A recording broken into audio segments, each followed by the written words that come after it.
Bismillahirrahmanirrahim. Assalamualaikum warahmatullahi wabarakatuh.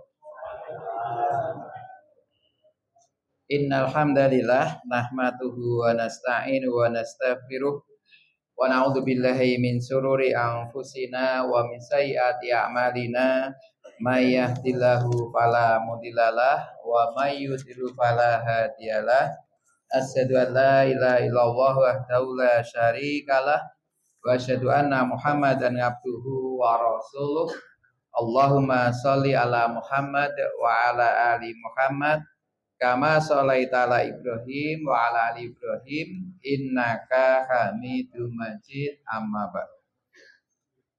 Jamaah dimuliakan Allah, mari kita panjatkan puji syukur kepada Allah Subhanahu wa taala atas segala nikmatnya yang berupa nikmat sehat. Sehat niki Bapak Ibu? Nikmat sempat, ada kesempatan. Karena beberapa kalau wingi malam Rebo napa-napa nika. Pak, mengke longgar boten malam Jumat. Bismillah longgar ketinggalipun. Maka diberi kesempatan saged kepanggihan kalih Bapak Ibu jamaah Masjid Al-Fatah ya. Kesempatan. Dan juga diberi nikmat iman oleh Allah Subhanahu wa taala. Karena kita hadir di sini itu karena ada dorongan keimanan. Kalau tidak ada keimanan mungkin aras-arasan mau datang ke sini nggih. Yang punya putu ya ngomong putu. Sing seneng nonton TV ya lagi nonton apa? TV. Karena ada keimanan, maka di malam hari ini untuk menambah keimanan, keyakinan kita, menambah supaya iman kita itu naik, maka kita hadir di dalam majelis ilmu. Dengan majelis ilmu, insya Allah kita nanti keimanan kita semakin bertambah kuat. Bapak Ibu yang kami hormati, pada kesempatan yang baik ini akan kami sampaikan terkait dengan kemuliaan di 10 hari bulan Dzulhijjah. Dan ini kita sudah memasuki hari yang ketiga. Karena ini sudah masuk maghrib, maka ini sudah tanggal 3 Dzulhijjah. Sudah lewat 2 hari. Padahal ada 10 hari, yaitu tanggal 1 sampai dengan tanggal 10 Dzulhijjah. Itu ada kemuliaan. Di bulan Ramadan kemarin ada kemuliaan juga, yaitu di akhir 10 hari bulan Ramadan. Di sana ada kemuliaan. Kemuliaannya apa? Ada malam Lailatul Qadar. Cuma malam Lailatul Qadar ini kita tidak tahu kapan turunnya Lailatul Qadar. Yang pasti turun di hari-hari ganjil 21, 23, 25, 27, 29. Tapi dari hari itu mana kita tidak tahu. Maka sebagian ulama keutamaan di 10 hari bulan Dzulhijjah ini jauh lebih mulia, lebih baik daripada sepertiga bulan Ramadan di akhir. Karena ini cetok Pak, tanggal 1 sampai dengan tanggal 10. Dan apa yang dilakukan? Ya cetok. Diperintahkan oleh Rasulullah SAW kepada kita untuk memperbanyak ABC ya gitu. Jadi perbanyak perbuatan itu sudah jelas. Karena kejelasan itulah maka bulan 10 hari di bulan Dzulhijjah ini itu jauh lebih baik daripada 10 hari di akhir bulan Ramadan. Namun karena kita kadang tidak mendengar itu atau kita tidak mengkaji, ya lewat saja Pak. Biasa-biasa saja.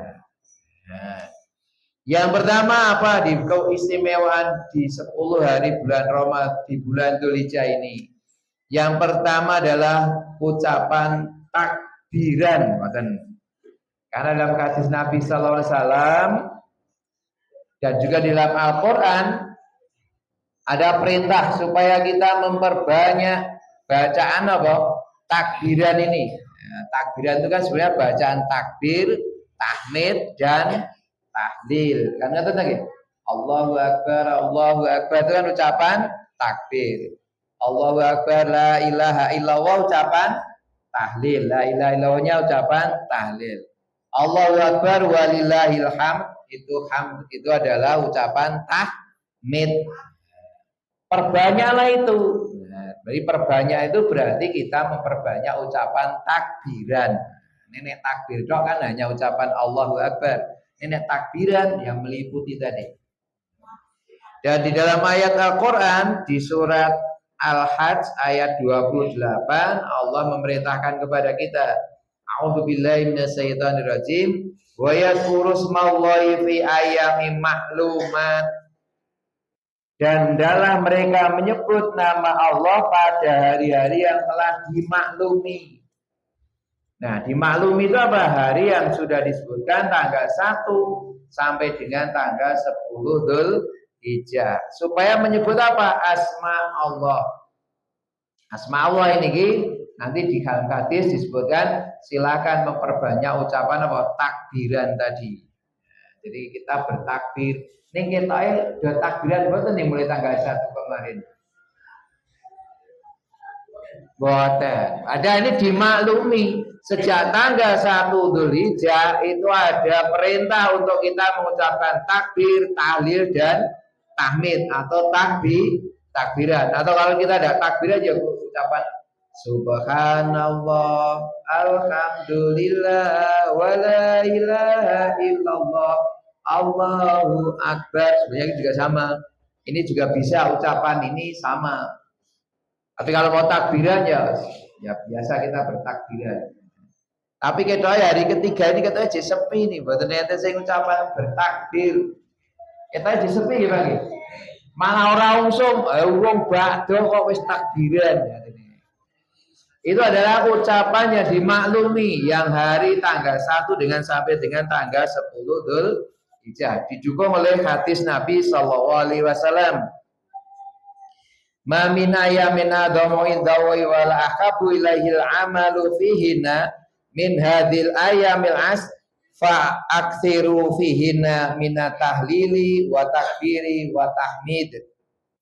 Tidaklah ada hari-hari yang lebih agung di sisi Allah dan amal soleh yang lebih dicintai oleh Allah Ta'ala daripada 10 hari pertama bulan Dzulhijjah. Jadi hari pertama sampai dengan tanggal 10 Dzulhijjah itu ada amalan soleh yang dilakukan oleh umat manusia, maka itu akan dicintai oleh Allah Subhanahu wa Ta'ala. Kita berlaku baik di tanggal 1 dengan sampai tanggal 10 itu akan dicintai oleh Allah Subhanahu wa Ta'ala. Apapun. Kemudian maka perbanyaklah ucapan tahlil, takbir dan tahmid. Hadis riwayat Ahmad atau dalam bahasa tadi takbiran. Jadi takbiran itu sudah dimulai sejak tanggal 1, Pak, sampai dengan tanggal 10. Ini tidak ada waktu, tidak ada pokoknya, ingat bertakbirlah. Karena itu ucapan yang dicintai oleh Allah Subhanahu wa Ta'ala. Bahkan dalam hadis yang lain, dia itu lebih baik daripada jihad fisabilillah. Bayangkan kita apa pernah berjihad fisabilillah, berperang di jalan Allah, kan boten nggih? Apalagi pernah perang, Pak? Kan boten nggih? Kita hanya jihad fisabilillah tapi bukan dalam keadaan perang. Mungkin bertolabul ilmi, ini juga berjihad. Tapi beda dengan jihadnya itu berperang. Kalau dia berperang sampai mati, barulah dia sama dengan amalan pada tanggal 1 sampai tanggal 10, Pak. Ya tadi kita berucap takbiran tadi, itu amalan itu sama dengan kita berjihad di jalan Allah dan mati, Pak. Kalau masih hidup, belum. Itu masih lebih baik kita mengucapkan takbiran di tanggal 1 sampai dengan tanggal 10. Oleh karena itu pada kesempatan ini alhamdulillah saya diberi kesempatan untuk menyampaikan ini supaya panjenengan ada waktu ini masih 7 hari. Silahkan 7 hari ini kita lakukan sambil berangkat ke masjid. Ucapan apa? takbiran. Nek ora takbiran biasane ngopo, Pak? Pikirane ngrambyang gitu. Apa meneh ndek utang. Mangkane masjid di sini mikirke napa? Utang, gitu nggih. Sing ndek utang, nek sira ndek utang ya mikirke napa? Nek sing ndek mikirke dolan ning endi? Nah gitu. Padahal ini kita bertakbir, ada kesempatan. Napa meneh niki ibu-ibu? Ibu-ibu nek karo masak, nek ora bertakbir kira kok ngopo? Nah, biasane ora ngrasani bojone napa, Bu? Wis pokoke le rapi-api lah. Karena memang itu setan akan apa? Memasuki pada orang-orang supaya mereka tidak ingat kepada apa? Allah. Jadi pada dari itu kita supaya memperbanyak takbiran. Tadi hari-hari yang dimaklumi. Jadi hari yang dimaklumi silahkan untuk bertakbiran.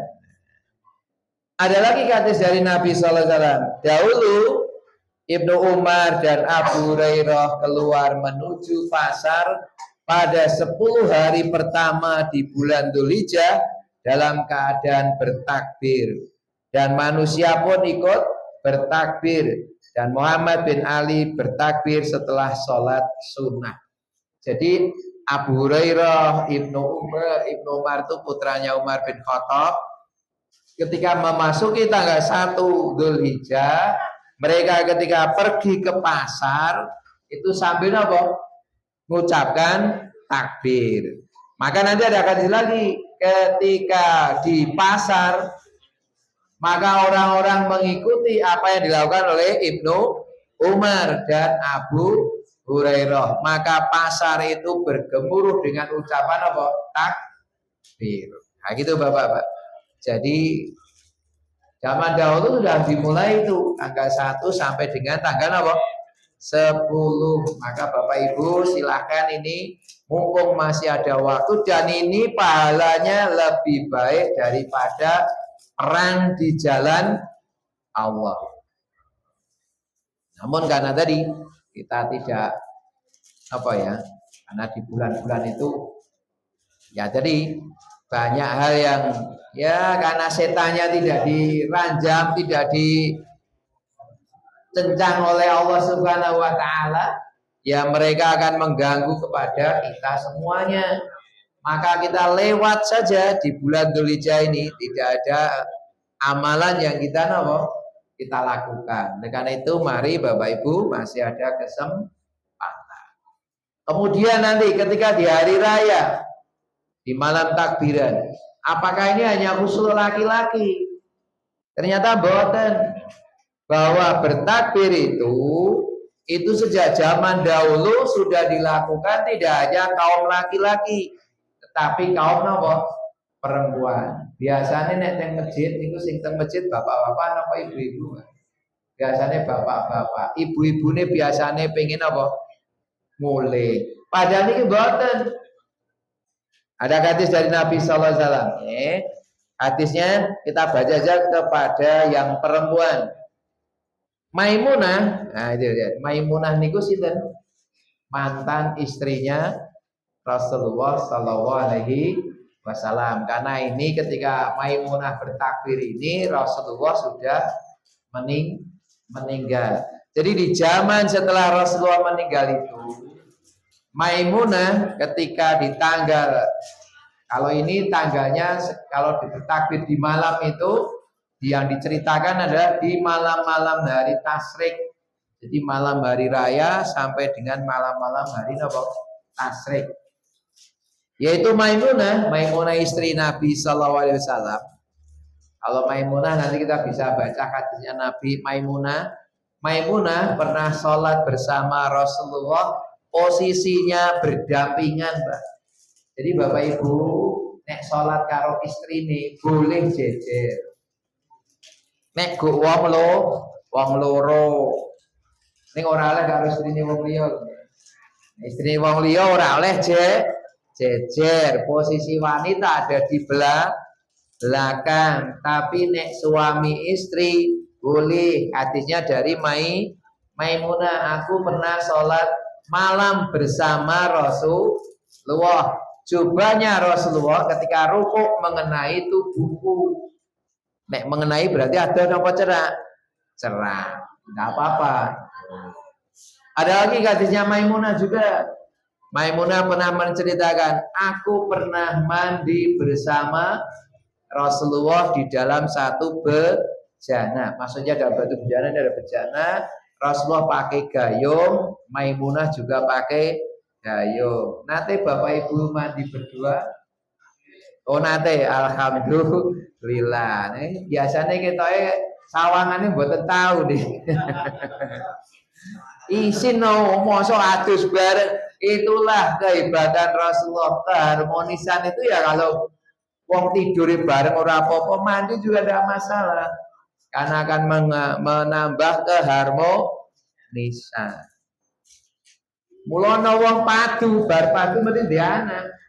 Lah kenapa? Setelah padu tambah rasa kasih. Ya aja terus padu bedino gitu. Itu hadis-hadis dari Maimunah ya. Dari Maimunah itu ada hadis meskipun Aisyah juga ada ya. Jadi Aisyah juga pernah bercerita tentang mandi, juga bercerita tentang tadi ya. Aisyah, saya tidur terlentang di depan Rasulullah ketika Rasulullah sujud, kakinya digeser. Itu kalau Aisyah. Baik, Maimunah juga bertakbir ketika hari raya kurban, berarti Dzulhijjah. Kemudian para perempuan juga bertakbir di belakang Affan bin Utsman dan Umar bin Abdul Aziz pada hari-hari tasyrik. Nah, kalau yang perempuan itu tadi pada zamannya Umar bin Abdul Aziz itu berarti zamannya tabi'in setelah era para sahabat. Karena Umar bin Abdul Aziz itu putunya Umar bin Khattab. Jadi Umar bin Khattab punya putra Ibnu Umar punya putra namanya Umar bin Abdul Aziz. Eranya era tabi'in. Jadi era tabi'in para perempuan pun juga bertakbir dari hari raya kurban sampai dengan hari-hari tasyrik. Nah, jadi ibu-ibu juga bertakbir, cuma takbirnya tidak terlalu malam, ya pokoknya yang masjid sampai mungkin sepantasnya lah. Pantasnya apa mau jam kita Pak jam 8 napa jam. Nek kene jam 09.00 ya sik pantes gitu. Nah, jam 09.00 takbiran baru kemudian pulang. Itu adalah takbir yang dilakukan takbir mutlak. Takbir dilakukan sewaktu-waktu. Tidak ada ketentuan. Papan pun tangi turu takbiran diboten apa. Atau sama istrinya di kasur berdua ya takbiran betul apa-apa. Kan bertakbir berdua betul apa-apa gitu. Tambah rasa sayangnya gitu deh. Lambangane padha cerita ra cetha pilih bertakbir. Itu yang pertama. Kemudian ada takbir yang kedua, takbir muqayyad. Takbir yang ditentukan waktunya dan saatnya. Waktunya apa? Waktunya sehabis sholat. Sholat apa? Sholat wajib. Maka ini bagi takmir masjid. Nah ini bagi takmir masjid ya, yang mimpin sholat ngimami, maka ini berkewajiban untuk memimpin. Ya, namanya takbir apa tadi? Muqayyad. Dalam ayat Al-Quran disebutkan di surat Al-Baqarah ayat 203. Wa qurullaha fi ayyamin ma'dudat. Dan berzikirlah dengan menyebut nama Allah pada hari-hari yang telah ditentukan. Harinya ditentukan. Kapan? Tadi penentuannya adalah dari Nabi Shallallahu Alaihi Wasallam. Karena itu perintah dari Allah dijabarkan oleh Nabi, yaitu dilakukan ketika tanggal 9 Dzulhijjah. Tanggal 9 Dzulhijjah itu sebetulnya mulainya maghrib. Maghrib ya Pak G. Tetapi ucapan takbiran ini baru dilakukan ketika selesai sholat subuh. Jadi katanya Ali bertakbir setelah sholat subuh pada tanggal 9 Dzulhijjah sampai dengan asar tanggal 13 Dzulhijjah. Jadi setelah selesai salam Biasane lek diwaca napa Pak? Salam. Kan salat niku sing diwaca napa? Istighfar. Ngoten lagi. Terus Allahumma antas salam. Kemudian la ilaha illallah dan lain sebagainya sampai baca subhanallah, alhamdulillah, Allahu akbar. Maka ketika tanggal 9 Dzulhijjah di waktu subuh digantilah ucapan dzikir tadi dengan ucapan apa? Takbiran. Nah, jadi nanti imamnya, mohon nanti Masjid Al-Fatah ini imamnya setelah selesai sholat subuh tanggal 9 mulailah bertakbir. Pengganti apa? Dzikir. Mau berapa kali? Monggo saja. Satu kali kira-kira cukup? Ya satu kali lagi sedilo, belum rampung. Ya kira-kira kalau 2 kali, karena begini, Allah itu suka yang ganjil. Maka kalau tidak 1 ya 3 imame, makmume 3, berarti ping 6 niki urung ono 5 menit. Niku ya kecepatan ya. Paling tidak 5 kali ucapan apa? Takbir. Sehingga kalau diukur waktunya sama dengan kita berzikir. Setelah selesai kita bertakbiran tadi, baru kemudian kita berdoa. Jadi pengganti zikirnya itu adalah apa? Ucapan takbiran atau bertakbir. Sampai kapan tadi? Subuh, duhur, asar, maghrib, isya, subuh, duhur, asar, maghrib, isya sampai tanggal 13 di waktu asar. Setelah asar selesai, maka selesai. Untuk yang sholat apa? Takbir setelah sholat. Tapi kalau bertakbirannya masih sampai maghrib. Yang tadi jalan-jalan sambil bertakbir. Gitu. Namanya takbir yang dimaklumi. Ya, tadi, takbir dimaklumi itu di setiap saat silahkan bertakbir. Tetapi untuk yang di waktu sholat, jadi ini hanya di waktu setelah sholat saja Pak. Itu tanggal 9 Dzulhijjah. Insya Allah nanti tanggal 9-nya hari apa Pak? Kamis. Kamis dipanggil. Kemarin sudah diumumkan oleh Menteri Agama bahwa hari rayanya besok hari Jumat.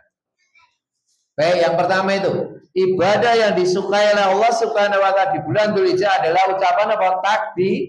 Takbiran tadi. Silakan bertakbir. Tadi sudah disampaikan ini lebih baik daripada jihad fisabilillah. Cetok Pak, tanggal 1 sampai dengan 10 masih ditambah dengan hari yang tanggal ke-13.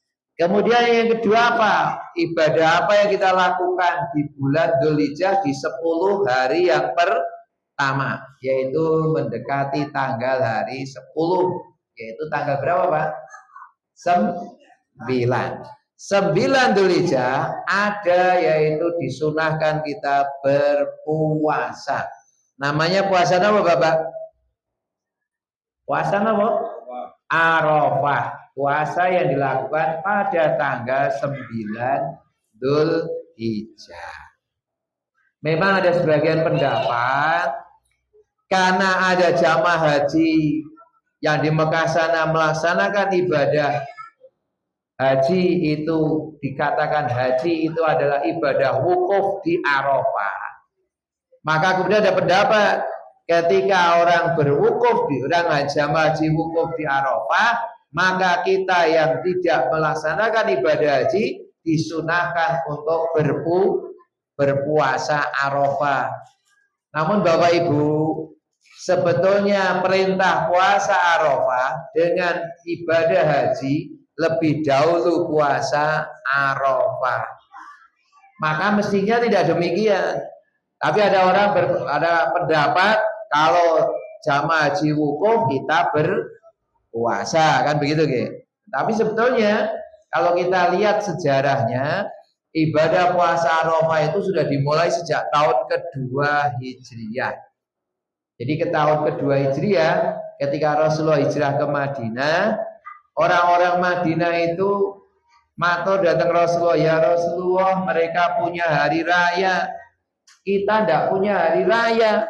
Mereka bersenang-senang, tapi senang-senang merekanya bermain-main, judi dan lain sebagainya, mabuk-mabukan.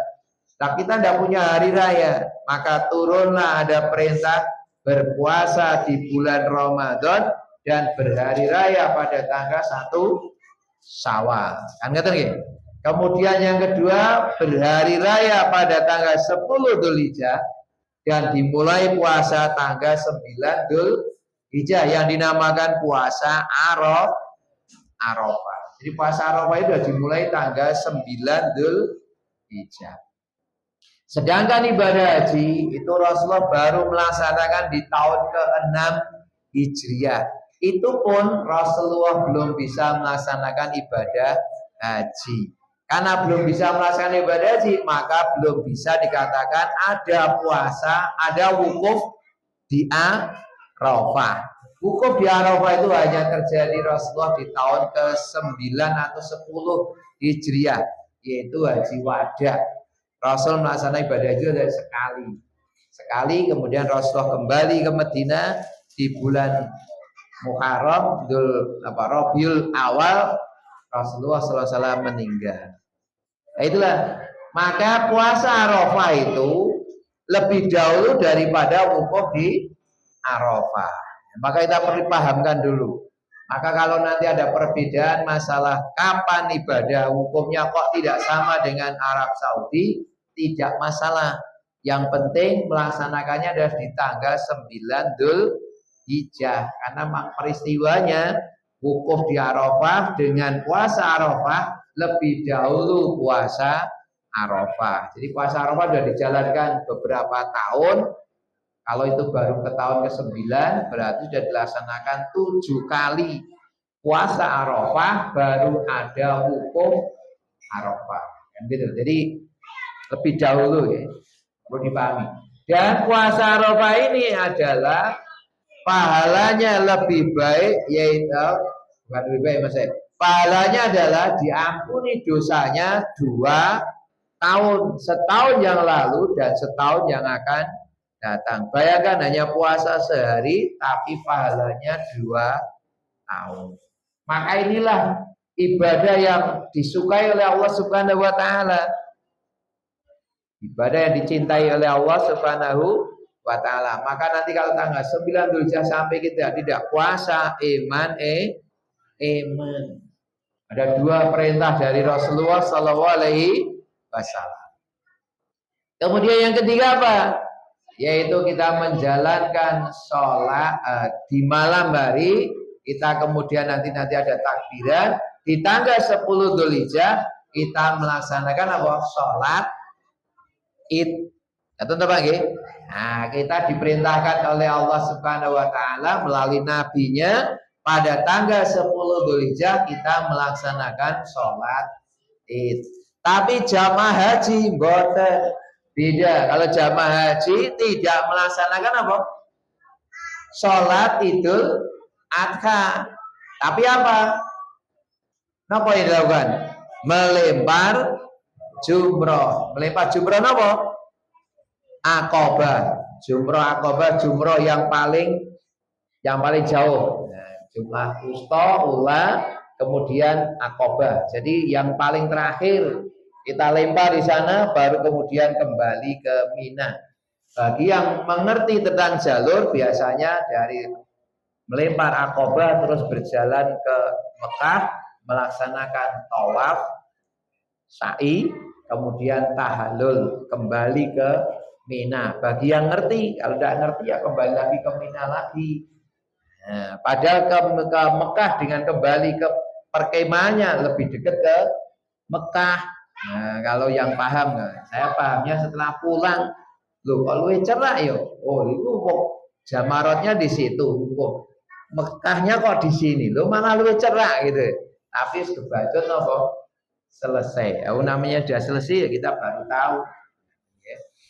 Jadi di orang yang jamaah haji tidak melaksanakan apa?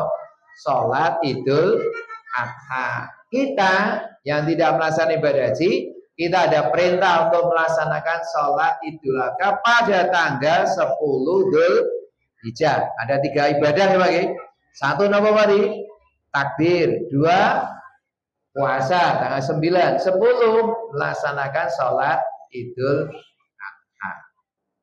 Nah, para jamaah haji ketika mau melempar jumroh yang diucapkan adalah ucapan apa itu? Labbaik Allahumma labbaik. Terus ucapan itu. Tapi setelah melempar jumroh maka kembali ke kemahnya atau ke masjid yang diucapkan adalah apa? Takbiran. Gitu, Pak. Jadi maka di Mina nanti ada dua ketika tanggal 10 orang yang belum melempar jumroh dia tetap mengucapkan talbiyah labbaik Allahumma labbaik. Yang sudah kembali melempar jumroh mereka mengucapkan apa? Takbir. Itulah bedanya, Pak. Jadi orang yang mengerti dengan tidak mengerti ya kadang-kadang apa? Beda. Sudah melempar jumroh pulang masih mengucapkan labbaik Allahumma labbaik kayak gitu. Maka pernah juga kami di kelompok kami sudah selesai melempar masih labbaik. Kalau sudah melempar jumroh tidak boleh apa? Itu sunnahnya Rasulullah itu bertakbir. Ya namanya baru beribadah ya sama saja nggih Pak. Nah, perlu kita belajar. Baik, kita melanggar 10 Dzulhijjah kita melaksanakan sholat hari raya. Sholat Id. Meskipun sholat Id itu sunnah, tapi Rasulullah SAW perintahkan kepada wanita-wanita. Karena zaman dulu itu wanita itu kalau sholat itu di rumah tuh ya. Ketika sholat Idul Adha, Idul Fitri, mereka diperintahkan untuk berangkat ke tanah lapang.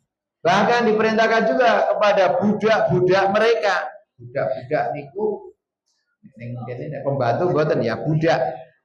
Budak niku orang yang hanya punya kewajiban, tidak punya nopo hak, yaitu orang yang kalah perang. Orang kalah perang jadi nopo budak. Maka ajalah mereka ke tanah lapang. Bahkan para perempuan-perempuan yang haid pun diperintahkan untuk berangkat ke tanah lapang tapi manggone ning buri dhewe. Karena ora oleh napa? Salat. Karena tidak salat dia membuat shaf tersendiri khusus wanita yang tidak napa? Salat. Saya hanya heran, kenapa ini ada ibadah yang luar biasa di 10 hari pertama, ada yang hari Idul Adha hanya di apa ya? Diklirwake tok. Karena menganggap Allah sholat Idul Adha itu hanya sunnah. Memang sunnah bukan wajib. Tetapi pahalanya tadi dibandingkan dengan jihad fisabilillah itu lebih baik sholat Idul Adha. Karena itu dilaksanakan tanggal 10 Dzulhijjah. Maka lakukanlah ibadah apa? Sholat Idul Adha. Pertanyaan nih, infake hari Idul Fitri dengan Idul Adha kata putih Pak. Pertanyaan nih, niku anggere oke Idul Adha berarti jamaah luwih napa? Oke, kenyataannya banyak mana Pak Idul Fitri Idul Adha? Banyak Idul Fitri. Padahal Idul Fitri tidak ada keistimewaan di sini tadi Pak. Keistimewaan di 10 hari pertama bulan Dzulhijjah ada, yaitu termasuk sholat apa? Idul Adha. Tapi kenyataannya jamaah membludak yang mana? Sama, saya waru ya sama. Waru niku nek Idul Adha paling di sekitar angka 10-11 juta. Tapi kalau Idul Fitri sampai 18, 19, 20 juta. Berarti kan lipat kok, Pak. Softnya sampai membludak. Tapi kalau Idul Adha sepi. Nah ini loh Pak ya. Maka kita camkan nih, mari Bapak, ini itu 10 hari itu adalah hari yang luar biasa. Maka datangilah sholat apa? Id untuk kita mendapatkan kemuliaan dari Allah Subhanahu wa ta'ala. Syaratnya berangkat ke masjid, ke tanah lapang, berangkat sebelum kita berbuka. Karena Idul Adha kita berpuasa dahulu Pak. Puasanya kapan? Ya mulai subuh itu. Subuh sampai kita sholat Id. Rokok di boten angsal. Pokoknya sing batal ke poso, ya itu tidak boleh. Ngaten mawon nggih Pak nggih. Pokoknya tidak boleh melakukan apa-apa yang membatalkan apa?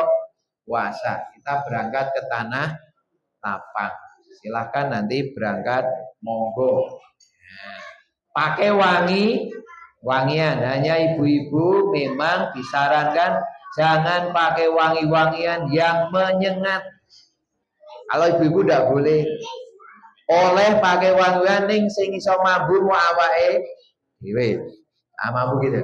Tapi nek sembribit mungkin nek liwat pertengahan tak kaya napa, Pak?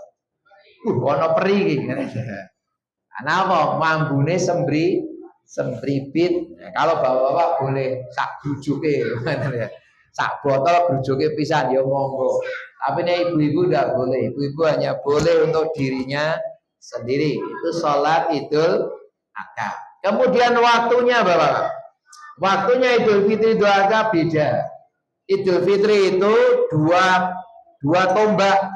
Sedangkan Idul Adha satu tombak. Satu tombak itu maksudnya apa? Dari terbitnya matahari. Kira-kira berapa? Kira-kira sekitar 30 menit dari terbitnya matahari. Maka membuat jam niku, jangan jam yang jadi ukuran. Ya jadi ukuran sholat Idul Adha atau Idul Fitri itu dari terbitnya napa?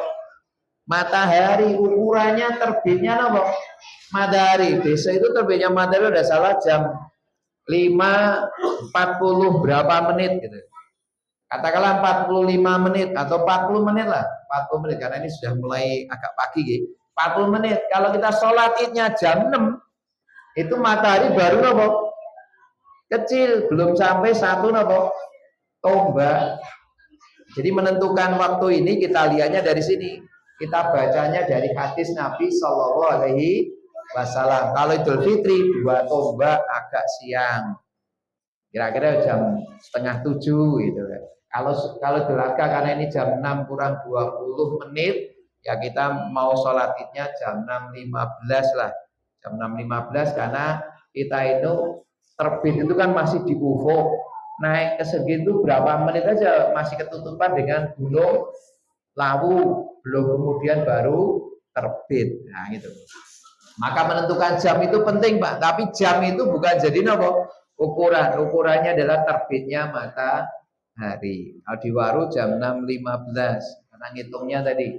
Kenapa kok kita pakai 6.15? Ya karena tadi terbitnya matahari itu jam 5.40-an menit. Itu yang ketiga. Yang keempat, yang terakhir adalah berkorban. Menyembelih apa? Binatang korban atau namanya udhiyah. Nah, udhiyah ada ketentuan. Jadi kalau udhiyah itu ditentukan apa yang dikorbankan. Yang pertama unta, kita tidak bahas unta karena kita tidak akan menyembelih unta ya, Pak. Yang kedua sapi atau kerbau. Sapi dan kerbau itu sejenis. Kemudian kambing. Sapi atau kerbau itu boleh berserikat. Berserikat itu rombongan. Dalam hadis Nabi SAW boleh menyembelih sapi itu untuk 7 orang. Boleh untuk 7 orang. Maksimal 7 orang. Sedangkan untuk kambing itu hanya untuk 1 orang. Maksudnya 1 orang itu 1 keluarga bisa. Jadi untuk menyembelihnya bapaknya saja yang menyembelih, maka anak-anaknya sudah mendapatkan pahala yang sama. Karena Rasulullah juga berkorban 2 ekor kambing, 1 untuk dirinya. Kan Rasulullah kalau berkorban kan Bismillahirrahmanirrahim taqabbal min Muhammad. Min Muhammad itu untuk sinten? Muhammad wa ali dan ahlinya dan keluarganya dan umatku yang 1. Jadi kambing yang 1 itu untuk umatnya Rasulullah SAW yang tidak bisa berkorban. Apa dia korban loro? Biasanya siji, kita siji saja. Ya maka kita 1. Nah gitu ya. Jadi untuk umatku. Jadi 1 itu sendiri dan juga keluarga. Maka 1 itu untuk keluarga. Kemudian kerbau boleh tidak? Boleh, karena kerbau itu sejenis dengan apa? Sapi. Ini banteng.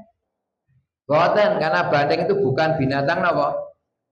Bukan al-an'am, bukan binatang ternak. Banteng niku binatang apa? Liar. Meskipun bentuknya niku sama dengan apa? Kebo. bentuknya kebo, tetapi itu liar. Karena pengen jadi jinak kan deh, ya dirubah menjadi nopo? Ya curi kerbau. Memang ya beda juga, kerbau juga beda, sapi juga beda. Banteng itu ya kaya sapi, kaya kerbau, tapi itu termasuk bukan binatang ternak. Maka yang boleh adalah hanya nopo tadi? Sapi sama kerbau. Silakan, karena di hari tanggal 10 itulah adalah hari yang apa? Yang baik karena perbuatan yang tadi disampaikan tanggal 1 sampai dengan tanggal 10. Meskipun boleh menyembelih setelah tanggal 10 yaitu hari-hari apa? Nasyrik. Tapi kalau sudah tanggal lewat tanggal 10 sudah tidak ada lagi keistimewaan. Kenapa ada istimewa? Karena yang istimewa itu adalah di tanggal 1 sampai dengan tanggal 10. Setelah lewat tanggal 10 tidak lagi istimewa. Nah, kayak nek jajan sego goreng niku, sego goreng istimewa mesti beda karo nek sing biasa to Pak nggih. Nah, nek sing biasa ndok siji dienggo pirang nasi lah, nek istimewa ndoke telu. Nah, sehingga rasanya mesti napa? Lebih baik. Dan siapa yang mengalirkan darah pada tanggal 10 Dzulhijjah hari nahar, maka ketika darah itu leher itu dipotong, darah itu belum sampai ke tanah, maka pahalanya sudah sampai kepada Allah Subhanahu wa taala. Gitu. Nah, karena besok itu harinya hari Jumat, ya maka dipersilahkan saja. Kalau kira-kira hari Jumat, wah kok ketoke repot, ya monggo saja. Tapi karena itu lebih baiknya hari itu, nek saya ya lebih baik berhari rayanya, menyembelihnya juga di hari apa? Jumat. Lah nanti nek sholat Jumat bagaimana? Nah ini ada hadis Nabi SAW.